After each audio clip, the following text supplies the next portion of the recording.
the offensive line get it together?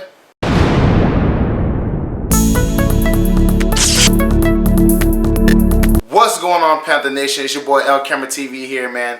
And I've been working on something for a little while now, but I finally got it in place. I got my affiliate link for NFL shops, so you can cop all your NFL gear on my page. The link is in the description below, man. I know y'all want your Carolina Panther jerseys, hats, mugs, all types of cool stuff. You know, I got a Cam Newton jersey. I'm trying to get a Christian McCaffrey and a Luke Kuechly, you know what I'm saying? I got offense. I definitely need defense, man. So any NFL fan or Panther fan that wants some NFL gear, come to my affiliate link, cop some jerseys, cop some mugs, cop some stuff, man. Make sure you represent the Carolina Panthers when they're in London and wherever else, man.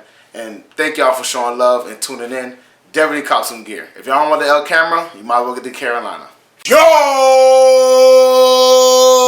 LCameraTV, make sure you like, subscribe, and share some cool things like Facebook and Reddit and Instagram and Roman.com and wherever else. And guys, we got a lot to talk about today, man. A certain quarterback is out of the walking boot and was at practice, so we got to talk about that. A certain old lineman gave us a little glimpse on what's the issue going on with the O-line. And finally, are these new parts going to make it work? So we got a lot to talk about today, guys. So let's get started. Now, the first thing I want to talk about is Cam Newton being back at practice Monday. And he was throwing the ball around on the sideline. He's out of the walking boot, which is a very good sign. But he's still not practicing, you know what I'm saying? But again, it's a 5 to 14 day, you know, kind of recovery period. I looked it up. A midfoot sprain, you know what I'm saying? They usually say it takes 5 to 14 days. So he's right on schedule. I mean, the whole situation happened, I think, Thursday or whatever. So he's right on schedule. But soon I think he'll be taking drop backs and everything like that, whatever.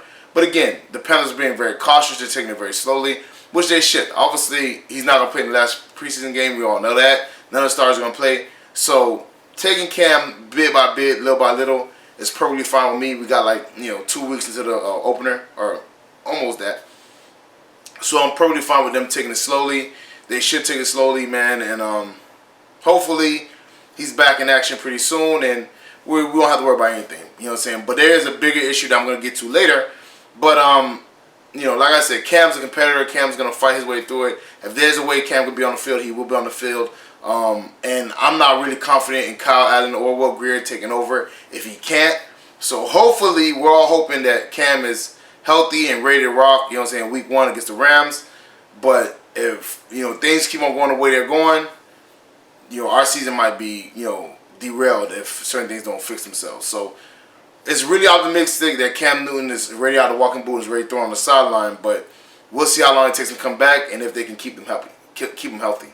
The second thing I want to talk about is how Matt Paradis gave us a little glimpse on what's the issue with O-line. Now, a lot of people, were talking about, what I said about the protection and, them picking them up and all stuff, pick up the blitzes and the rushes and all that stuff like that.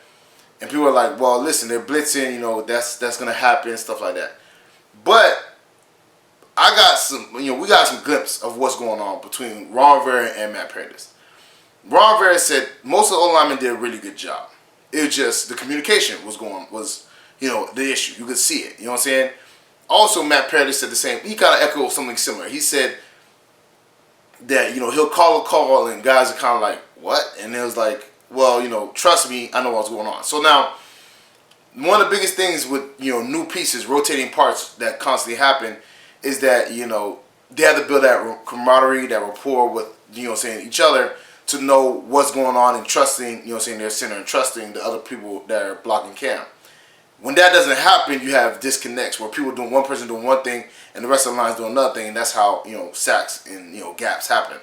So when Matt Paradis said that, I was kind of like, is it a situation where these guys are so used to, Ryan Khalil calling, the coverages and everything like that? Because again, Ryan Khalil was our center for years, So all these guys play with Ryan Khalil. This is their first year playing with Matt Paradis. So they got to get comfortable with him knowing the playbook, knowing what's going on, and, knowing how to operate the line, because that's what usually the center's job is to do. So it's kind of funny how, yes, some people are saying Matt Paradis is a better center than Ryan Khalil is. And you're probably right. He's a pro bowler, stuff like that. But the O-line and football in general is the ultimate team sport. Everybody says that. Everybody knows that. It's the ultimate team sport. So even if somebody may be a better person at that position, if they don't gel well with the line and gel with the situation, you know what I'm saying, it may not work out great. Now, I'm not saying Matt Paradis doesn't gel well, but I'm just saying he's a new part. He's a new piece to the situation, so it's going to take them time to acclimate.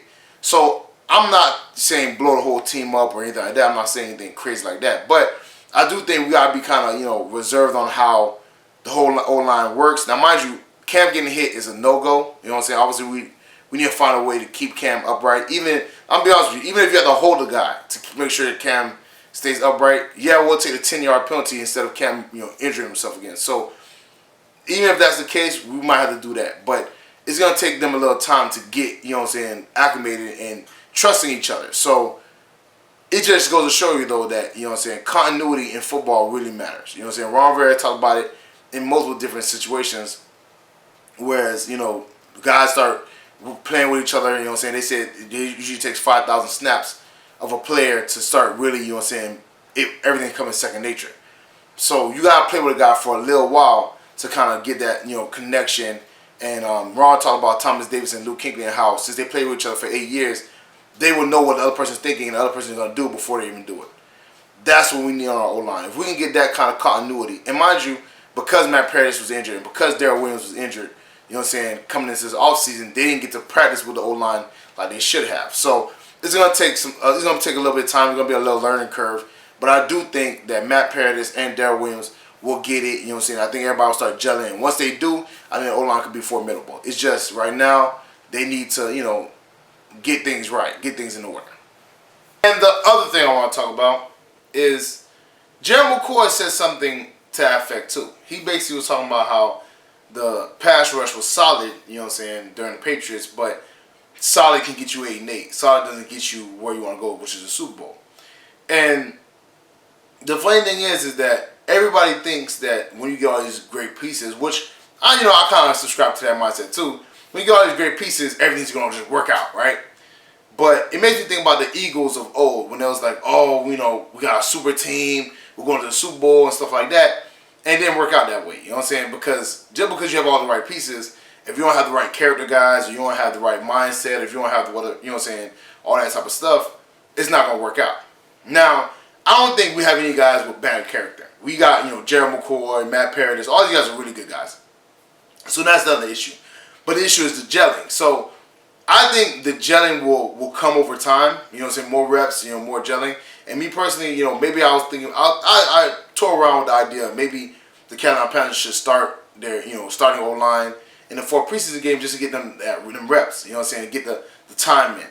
But, you know, obviously you don't want to run the risk of them getting injured either, so it is what it is. But it's just funny how we get all these great players and it doesn't work just like that, you know what I'm saying, because football is the ultimate team sport. So, you know, I think Matt Paradis and Joe McCoy and these new guys coming in is going to be, you know, pretty dominant. But it just goes to show you. Like, for instance, Brian Burns has 4 sacks in 3 preseason games. But he's going to be behind Mario Addison. You know what I'm saying? So, is Brian Burns, does he deserve a starting position? Should he be in front of Bruce Irving or, you know, Mario Addison? Who knows? But these are the veteran guys, so they're going to go with them first. Now, mind you, I think Brian Burns is a baller. I think he should, you know what I'm saying, definitely make an impact even if he's coming off the bench. But the idea that this guy flashed a lot in the preseason, and he's probably going to flash during the regular season, is he going to make his way back to the starting line? Is he going to make his way into the starting lineup? Now, mind you, he's a first-round pick. He's pretty dominant. But if you put him in the starting lineup, does that mean Bruce Irving goes to the bench? And how is these veteran guys going to take that ego-wise? You know what I'm saying? Now, mind you, I don't think anybody's, like I said, a bad character guy on our team. But egos are egos. You know what I'm saying? People, you know, believe in their ability. You know what I'm saying? So it's just funny how these things are going to work out. All these new pieces, all these new people. You know what I'm saying? I think it's going to work out well for us, but I think it's just going to take some time. I think we got to kind of, you know, temper our ideas of, oh, we're going to be great immediately, because these guys got to, you know, practice together. They got to work together. They got to play in real games together. And then once that happens, that gelling comes and that continuity comes, and then they can actually go to the next level. Hopefully, you know what I'm saying, it doesn't take them too long to gel together. Hopefully, it doesn't take them too long to, you know, figure it out, because Cam's health is at stake and our, you know, season's at stake. So hopefully it doesn't take him that long, but it just goes to show that, you know what I'm saying, talent is great. You know what I'm saying, talent is amazing. But if you don't have that chemistry, the talent doesn't really work that well. You know, maybe in basketball when you have, you know, LeBron James or Kevin Durant or whatever, you know, Anthony Davis or Steph Curry or James Harden and all these guys, you get like one or two of those guys and things just fall into place. But in football, you can have the best receiver out there, but if your quarterback's not good, it doesn't really matter. You know what I'm saying? You can have the best running back out there, but if your O-line sucks, it doesn't really matter. So it just goes to show that, you know, we kind of see, oh man, this great signing, that great signing, but doesn't mean it's going to work out. Well, that's it for me, guys. Make sure you like, subscribe, and share some cool things like Facebook and Reddit and Instagram and Roma.com and wherever else. And guys, get in the comment section, man. How do you feel about Matt Paradis saying that some of the O-linemen are hesitant to believe what he's saying or follow, you know, his instruction? Let me know about that in the comment section below. Do you think Gerald McCoy is right that a solid D-line is only 8-8 type of D-line? I don't know, you know what I'm saying? I think solid is pretty good, but again, you want to be great, who knows? Put that in the comment section below. And how do you feel about Cam Newton practicing on the sideline? And do you think he's going to be ready for week 1? So put all that stuff in the comment section below. Check out the Spreadshirt account. Check out my Patreon page. Both those links are in the description. You know what I'm saying? Cost my LCameraTV gear. You know what I'm saying? Check out the Patreon page. I already know what it is. Check out my NFL affiliate link. That link is also in the description below. Check out my dog Renan Steen's page. His video is in the very end screen of my video. Very funny dude, very talented. We also have a podcast together. Definitely watch that, man. We talk about some real topics and some interesting, you know, kind of situations. So definitely watch that. Y'all already know what it is, man. Also, share with all your Panther fans, my football related, my Panther related. Let me know, you know what I'm saying. Share with them, whatever. Let them know LCameraTV rocking Panther Nation and Panther Nation rocking LCameraTV.